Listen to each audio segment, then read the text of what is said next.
ఇది ఆషామాషి పథకం కాదు. ప్రభుత్వం ఎవడో ఇష్టం ఉన్నోడో ఇష్టం లేనోడో వస్తే ఈ పథకాన్ని రద్దు చేసే పథకం కాదు. చరిత్రలో ఎవరు వచ్చినా ఎన్ని తరాలు మారినా ఏ ప్రభుత్వం ఎవరు ముఖ్యమంత్రి అయినా ఈ సన్న బియ్యం పథకాన్ని రద్దు చేసే ధైర్యం చేయరు. ఇది శాశ్వతంగా చరిత్రలో నిలిచిపోయే పథకం.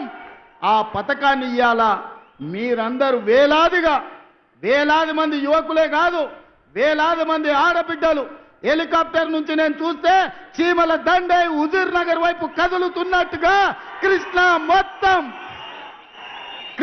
నది మొత్తం ఉవ్వెత్తున ఉప్పొంగి సునామీలో హుజూర్ నగర్ కమ్మేసినట్టుగా మిమ్మల్ని అందరినీ గాల్లో నుంచి చూస్తుంటే ఒక ఉద్వేగం ఈ రోజు నాకు అనిపిస్తుంది. నా గుండెల్లో ఒక భావోద్వేగం ఉంది. ఈ చైతన్యానికి ఈరోజు మీరందరూ ప్రతీక.